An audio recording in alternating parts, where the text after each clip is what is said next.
Welcome to the Millennial Sandwich, a space for real conversations about millennials in the middle, not just of our own lives, but also of a caregiving sandwich. I'm Dr. Anita and Zara, a geriatrician and expert in elder care. And I'm Zara Hannawalt, a parenting journalist and expert in American motherhood. And even we don't have all the answers. Join us as we figure out life in the middle. Welcome to the Millennial Sandwich. That's actually the most formal introduction you'll get to the sandwich generation because you're probably already in it and did not get introduced formally. So here we are. And in case you're wondering who these two random ladies who are talking to you are, we are going to introduce each other because we've been friends for like 26 years now. So we feel qualified to tell you about the other one. All right. I guess I can go first. So I've known Zara for a long time. How would I introduce you, or how would I describe you, Zara? First, I would say Zara is a twin mom. She is an excellent mom, and she is also a master of journalism. Is that an accurate description? And actually, Zara's been writing about motherhood and American motherhood culture and parenting and fertility and everything related to that space for a lot longer than she's been a mom.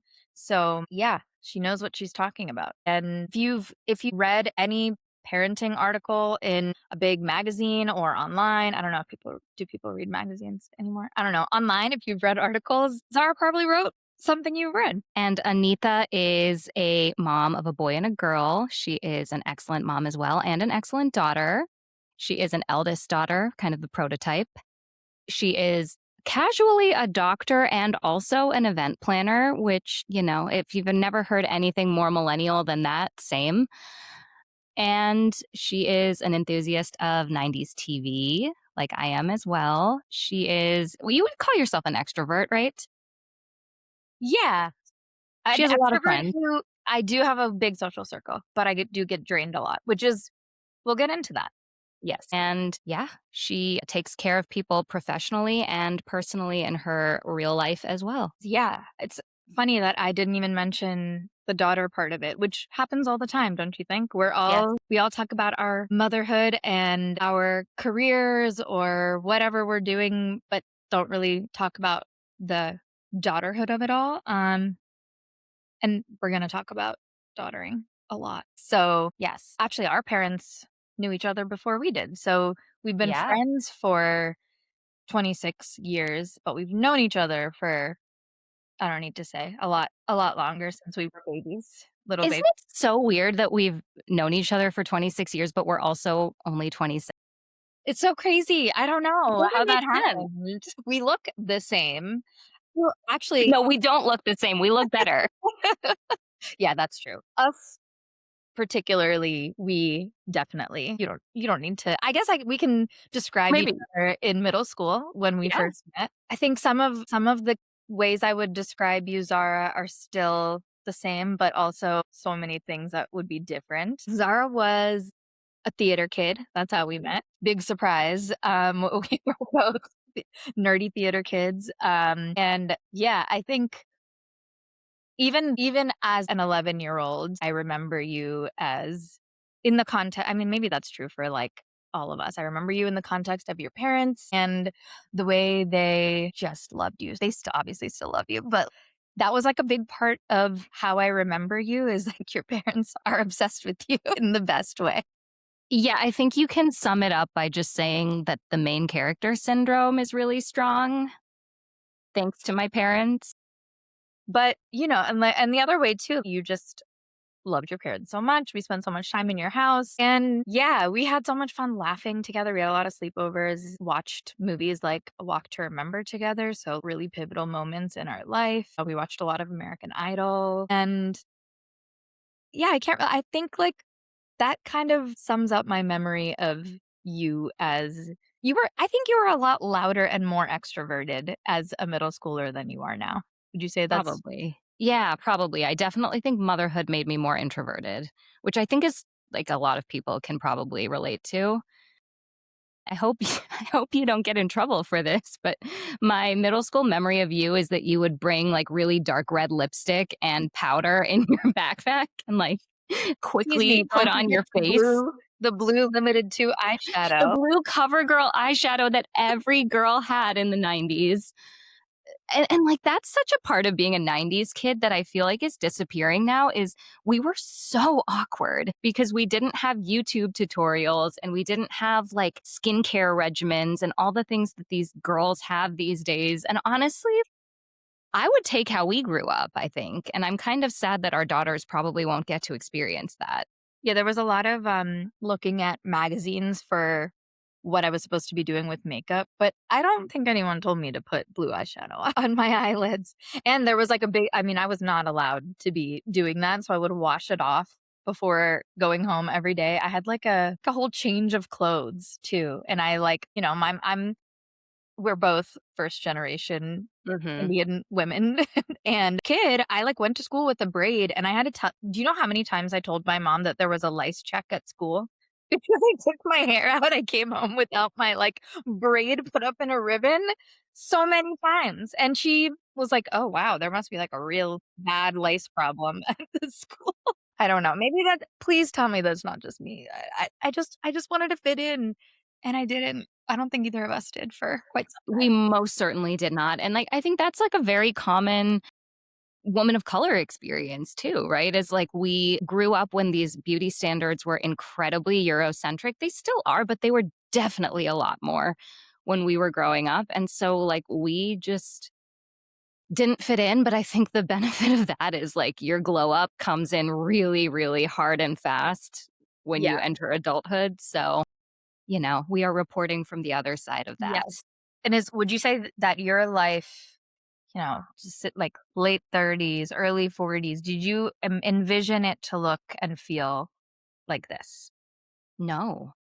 No, I mean, I think that every generation, I'm sure, feels a little bit lied to, but I think millennials were especially lied to because, we grew up when America was in its prosperity era, basically, right? Like we grew up in this time of economic boom and I mean, not peace globally, but like relative peace compared to what we're dealing with now. So I think the backdrop is just vastly different.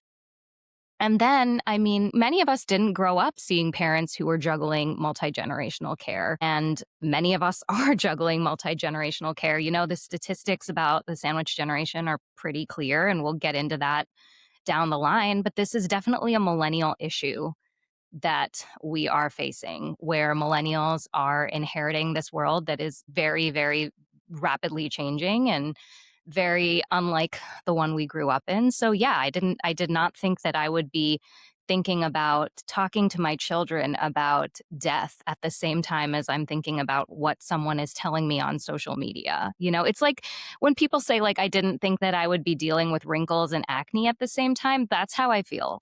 Not literally because like thankful for my melanin and my Indian genes, but that I just feel like you're constantly caught between feeling like a teenager and feeling like you have the responsibilities of someone much older. What do you think? I didn't expect to feel so stretched thin. I feel like Mhm. we heard so much growing up. You just need to work hard and do everything you're supposed to do to achieve your dreams, and once you get there, everything will be so easy, and it looks like how it does on every TV show we watched. I just did not expect to feel so tired is not even the right word. It's Mhm. just this tired times 100, like, in my bones, feeling like I am never doing enough, doing the right thing. There's just so much of that that I didn't realize I would feel every day. And some of that too is in medical training, there's so much of well, when you get to the next phase, it's such a clear path. So it's like, okay, once I get into med school, then I can exhale. All right, once I match into residency, it'll be so much better. After intern year, it's so much better. Okay, when you're an attending, then you're like, you're done. You're done. You can enjoy your life. You can enjoy, traveling and your family. I'm 7 years out of residency, full grown up doctor. And I do not feel like that at all. I still feel like there's so much that I'm like, what's next? And how do I still feel like why am I always feeling like I'm not doing what I'm supposed to be doing or that I need to be doing 10,000 things that I don't even know where to start. I guess you start a podcast.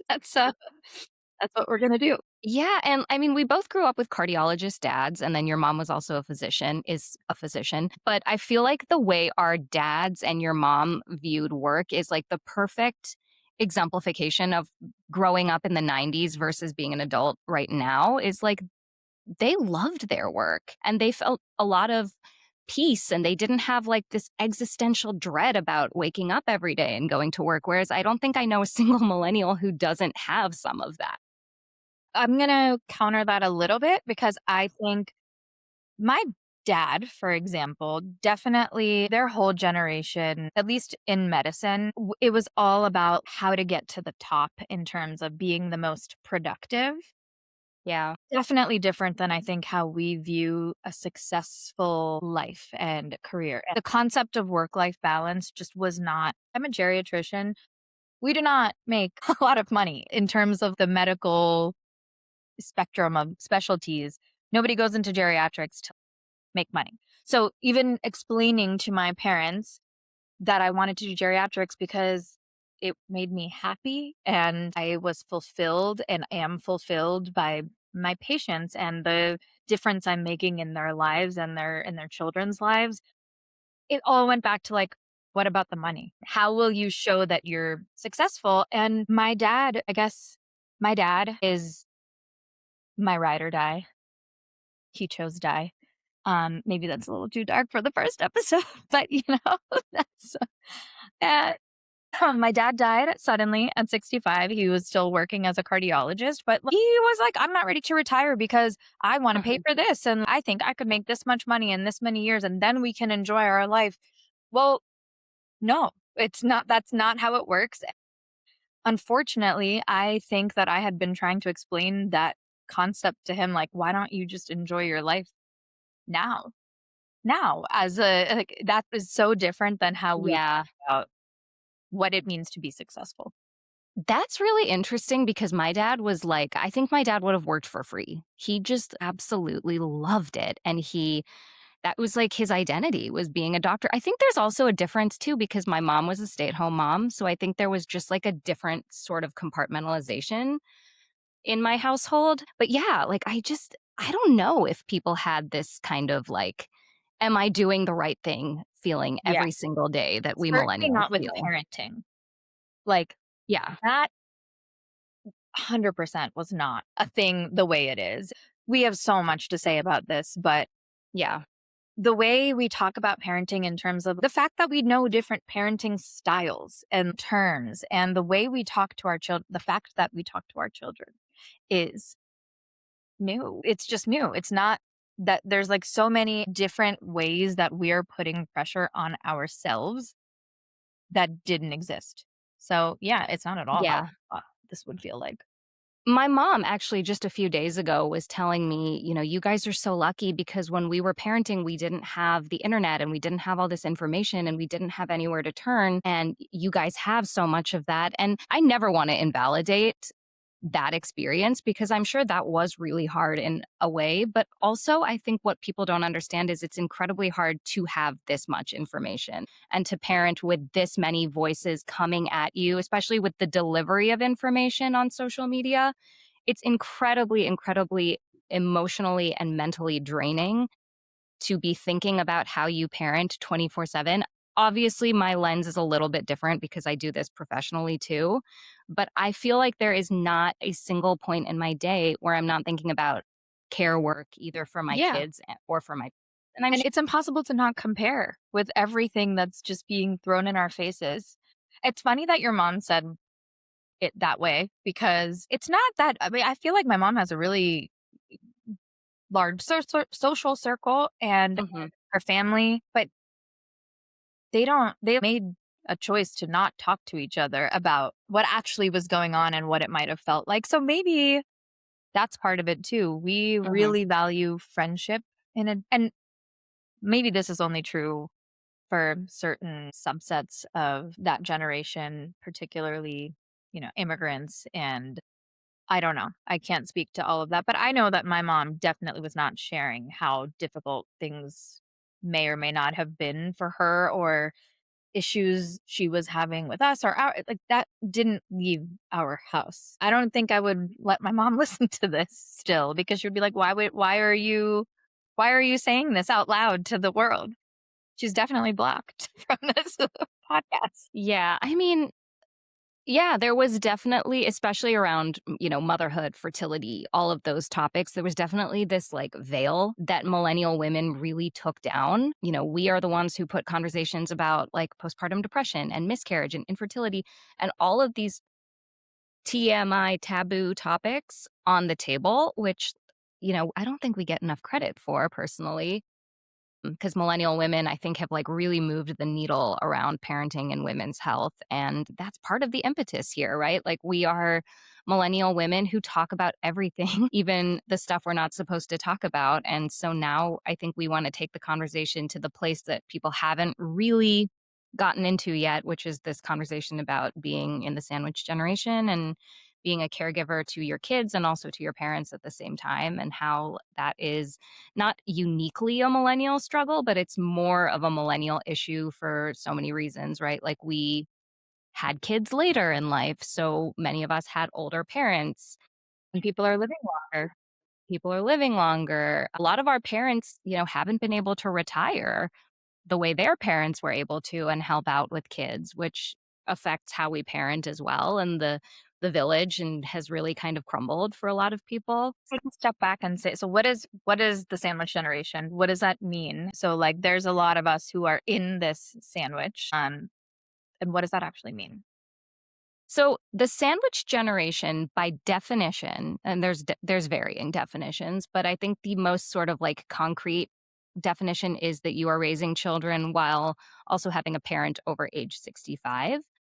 Obviously, as we know, that's kind of like a reductive definition because you can absolutely be caring for a parent who is younger than 65, who the experience of being in the sandwich generation really varies from person to person. And I think a lot of us think that you're only in the sandwich generation if you are like feeding and changing and bathing a parent and providing that sort of really hands on care. To be sick, which is not the case. Yeah, sick or like disabled or something like that. But as we all know, I mean, care comes in many different forms. A lot of care work is invisible work and it can look any number of ways, like, researching a doctor for your parent to go and visit if they're having a health concern, or downloading apps on their phone to make their life easier, or ordering them adaptive clothing or walkers or devices, Even just or like planning your holidays around seeing parents. Like Mhm,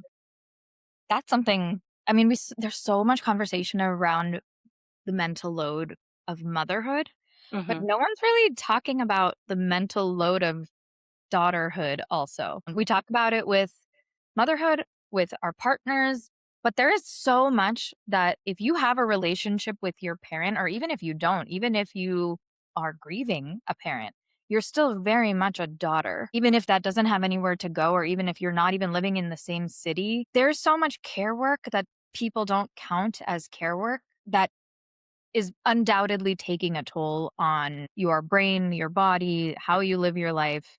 So yeah, if you're even saying, "Oh, I need to check in with my dad about whatever. I need to call my mom and make sure they'll be in town for this date." That we if you're the one doing that, that all counts as caring. mhm.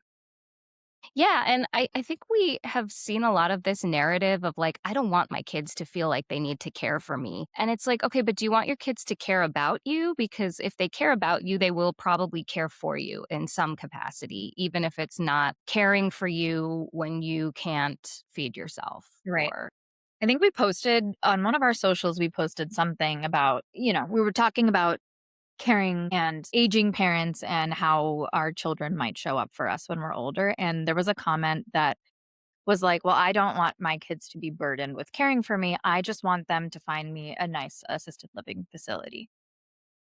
also caring. Exactly. So let's unpack that a little bit.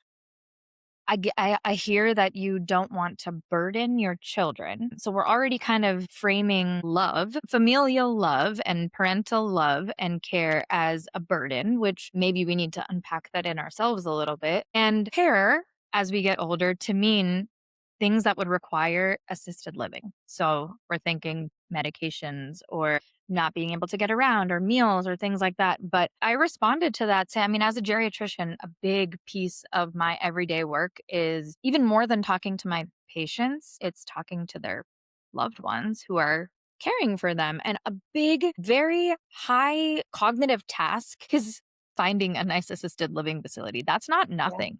That's time, that's money, that's effort, and knowing that's, thinking about, okay, I know my loved one, I know my mom, I know what she would like and not like. I know what would geographically make sense. How often do I want to be there? Who else can be there? There's just so many things there's so many things that are involved in it's not just we reduce a lot of the care we're already doing and not counting it as care. And that's the conversation I think we need to have more about, things that we don't count as care are absolutely care. It's fine if you don't want to have your kids be the one to keep you at home forever and change you, feed you, whatever when you can't, if you ever get to that point. Maybe you don't, but Mhm. we should just be having conversations about what that looks like. What if you care about, like you said, if you want your kids to care about you, what does that look like? And what are we already doing that's showing our kids how we expect and how we are teaching them to care about other human beings? Yeah. I think just like we finally started having conversations about the invisible load of motherhood and how much invisible work goes into it, I think it's time that we start having these conversations about the invisible work of daughtering. Obviously, I am not saying that sons don't provide caregiving. I'm sure there are families where the sons are doing more or only sons are a thing. But the data pretty clearly shows that women are taking on disproportionate amounts of care work for elders as well, just like they are taking on disproportionate work in parenting. So I think that's something that we need to talk about. Obviously, we are also women, so we can kind of speak to that experience in a different way. But yeah, I think it's just time we kind of unpack the invisible work of daughtering too. Yeah. I think if someone is listening to this thinking, "Oh my gosh, this is so me," what can we probably what is probably true about her life? You're probably in your late 30s, early 40s. Maybe you're a mom, maybe you're a daughter, probably both. What else do you think is true about somebody who would relate to all of this? And you probably put a lot of pressure on yourself. You're probably high achieving and you've probably been praised a lot for how much you've achieved in your career or in academics, but you're probably also really high achieving in motherhood and daughterhood also, and in your marriage and in your friendships. And you probably don't get a lot of recognition for how much you put into that stuff. You're also probably used to like very tangible reward systems like good grades or promotions or good feedback from your manager. And you're probably feeling a little bit lost from the fact that you don't get a lot of that in your personal relationships. And you're probably really nostalgic, like we are. Yes. Everyone always talks about how millennials are obsessed with nostalgia. Well, yeah. You would be too if you grew up Yes. in the 90s. Exactly. There's so many reasons for that too, because hello, have you like looked around at the current day? Like Hmm. what's actually happening? Yeah, I mean, there are a lot of things to be nostalgic for. We were talking about this recently. Like some of the time when I feel like, oh my gosh, I'm so stretched thin, I can't do a single extra thing for me or someone else. I find myself just like daydreaming about being a kid Hmm. and being not even taken care of. But when I think about feeling carefree, I think about myself sitting in front of a TV, watching TGIF at my grandma's house or just Yeah. being and not Going to having, Blockbuster. yeah, just there was such a routine to it that somehow was universal, even though we didn't have the internet to tell us all what we were doing. But yeah, we were just kind of living a nice. Yeah. Yeah. And I mean, I don't think we were like completely carefree even then, especially you and me. I think we've always been a little anxious, but compared to how much we're managing mentally and emotionally now, it was Very simple. Yeah. When Y2K panic was like the most stressful thing we'd ever encountered. I think about that all the time. There are so many things like that I think about all the time. Also, the tropes of the things we used to watch on TV, like, did they all just get together and decide that they needed to make an episode about quicksand? Why was there so much quicksand? I've never encountered quicksand. Like, there was every episode of TV, someone got caught in quicksand.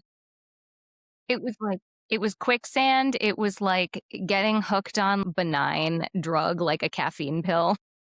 Or like the getting your head stuck in the that was a real fear. The head stuck in the railings. Even now, I'm like, "Oh, no, my kid's head is gonna get stuck in the railing, and I will have to butter her head to try to get it out," because, of course, that's the only Yeah. solution. You gotta get the country crock all over their head and slide them out. Or like a 10-year-old getting into the car and driving into the house. And That the was ear a big piercing, one. everyone was piercing their own is that a thing? Like, I don't know, we both are Indian. We got our ears pierced, like, as babies. Yeah, I don't know. I don't know what straight I out don't the know what womb, people are yeah. doing ears pierced wise. Like, why are you having your friend do it? You should be doing this. You should have done this, like, when you were 6 weeks old, like I a know. normal person. Duh. Yeah, I know a lot of people have strong feelings about that, but don't knock our culture. So, uh, so I think we all agree that life is hard, motherhood is hard, daughterhood is hard. Existing between the ages of 30 and 45 or whatever is hard. And then what? I don't think we need to stop at just naming that feeling. Like, how do we do this well, or at least survive it together? And that's kind of how we got here to this point, creating this space. Because we're overachievers. We want to know how to do a better job at doing a bad job. Maybe we also talk about how we decided to do this and also the fact that it's been probably like 2 years in the making, Yeah, right? that's We crazy. started talking about it a Yeah, long I time remember ago. mentioning it was like a little thing in my brain that was not it was I didn't even think it was gonna be a podcast. I remember Yeah, saying to you, "There's something here," because every yeah. time I'm talking to my friends, we're always talking about our kids or our parents and how hard this space is, but no one seems to be talking about that on a larger scale. So and I remember saying that to you, and you were like, "Oh my gosh, yeah, I was just saying this to, like, another like, let's do it." And, we're crazy. Instead of looking for that space. I mean, I think we did look for that space, and it wasn't there for our generation. There's a lot about the sandwich generation for older generations, because traditionally, the sandwich generation is associated with, Is older. like, Yeah, yeah, like, yeah. we're here, and yeah, we have a lot on our plates and we feel really stressed, and so does everyone. So, what better way to deal with that stress than to start a podcast and do a whole other project? And yeah, I could tell you that my family is thrilled about me doing another thing. My family doesn't know that I'm doing this. I'm so excited about this space because I really think that we all need it, even just talking to each other about the struggles that we feel are and feeling like we're all feeling the same thing, having these conversations together, is going to be really helpful. So, what questions are we trying to answer while we're here? I think we bring a lot of expertise to the table, which I know is hard for both of us to say out loud, but we do. I mean, your expertise in elder care, my expertise in parenting and those dynamics. I think we also know what we don't know. I really have no idea about the economic piece of this. And I know that there are many, many, many millennials and, other people in the sandwich generation who are literally going broke because of caregiving costs. So, I would love to offer some advice to those people, advice on just navigating a really complex medical system, advice on things like self care, which is something that people are always telling us we need, but we don't really know how to get there. And then, yeah, and I think when we started talking about this project 2 years ago, we initially thought of it as a way to really bring our knowledge and other experts' knowledge to people. But I think what we realized in having a lot of preliminary conversations was that we didn't want to just educate people. We also wanted to entertain them We also really want to lean into the millennial nostalgia of it all. We hope that we can make you feel better about being in the sandwich generation and feel less alone instead of feeling like this is one more thing for you to stress about. I think we just want everyone to feel like this is a community and a safe space to talk about what it's really like to be juggling all these different responsibilities while like daydreaming about being a 10-year-old and watching Boy Meets World on your parents' couch. Yes. Yeah, I think we do not claim to have all the answers. Mhm. Like you said, we know what we don't know. And hopefully we can all be on this journey together trying to figure it out and talking to the people who might know about some of the things we don't know about and getting there together. Yeah. Yeah, I mean, I think if you and I feel like we have no idea what we're doing, I imagine everybody does.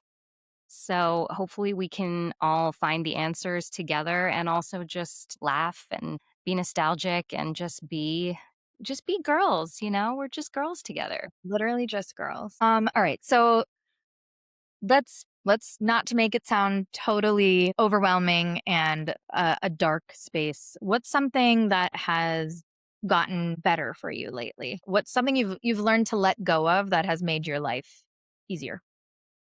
Not so much something that I've learned to let go of, but my social life has gotten better recently. I was just thinking about this. I feel like 7 years postpartum, I have finally kind of found myself socially again, which has been really nice. What about you? For me, it's dinner. Like, just stopped caring about dinner. I hate making dinner, and I'll be honest, I am not the one who's making dinner. It is my husband makes dinner, but I'm doing the dinner planning. So he's not like coming up with like, what am I making? And which is super helpful, but also like, I don't care. Like, my kids will eat, they're not going to eat what I make them anyway. So they're probably not getting the most nutritious food, but letting go of my expectations of dinner sounds like such a small thing, but it's really made a big difference in my day-to-day thinking. They're getting some food, they're not hungry, the end. They're okay. They definitely get nutrition, they're not starving, and they're fine. This is super hard to explain to my mom. I have to say to her. She's like, "What do you mean they're not eating like 5 plates of varied vegetables and you're not forcing them to eat all of their food?" But It's sometimes the I opposite for yeah. me. Yeah, Really? I'm like, "No, mom, you can't give my child a roti with butter and sugar for dinner." They can come to my house because that's probably what they're having. Yeah. Yeah, the social life thing is so important. We talk about Yeah. this all the time. It's really hard, and I love being at home. I love being at home. I am in some ways extroverted, but, there's nothing more I love than sitting on my couch in sweats. Mhm. I don't like to leave my house. And on the other end, when I see older adults living well and not just being alive. When I say living well, I mean they're walking, they're doing things for themselves, they're enjoying things, they know what's going on around them. When I ask them about their life, it's pretty unanimous. Like they have maintained their social circles. So when I feel sometimes I'm like, oh, why do I don't need to like go out and actually I do. That is just as important as exercising and eating well is maintaining friendships. And maybe that's something I say to myself to justify how I have a lot. I love my friends. I go out a lot. I leave my kids a lot to have dinner with my friends, and I'm not really sorry because I feel like that's something I'm doing for myself and for them in 40 years because Yeah. I will not just be leaning on them. I've really cultivated those relationships that I know that I will have. Yeah, and I would also say to anyone who's listening to this and feeling like they don't have that and like they're failing because they don't have that, it might just not be the time for you to have the thriving social life right now. That might come later. I think for me, my social life was kind of on pause for a little while because I had 2 little kids who were home with me 24/7, and at the end of the day, I could not handle any more social interaction, and I needed time to myself. But now I've kind of come out of that phase and I'm much more, able to have a social life and I have the energy to show up for friends in a different way. So I would say don't feel guilty if you spend a lot of time with your friends, but also don't feel guilty if you don't. Yes. And maintaining friendships doesn't always mean going out like for a night on the town and like leaving. Sometimes it's literally just text my best friend who lives across the state, like, hey, miss you. That's it. Mhm. It's the Yeah. whole that's the whole thing. Sometimes we don't respond for 2 weeks and it's fine. I'm still making that connection. It's the feeling of thinking outside of yourself and knowing that you have some community outside of just you. That's what's making your brain, I don't want to say tricking your brain, but I actually like would much prefer to sit on the couch and eat snacks in silence with my friends than do a whole thing. Like we need more couch friends. So that's Yeah. the kind of friendship that I want to invest in. Somebody who will come over to my messy house and sit there. There are no plans. There's no make, I mean, half the time it is like planning 4 months in advance.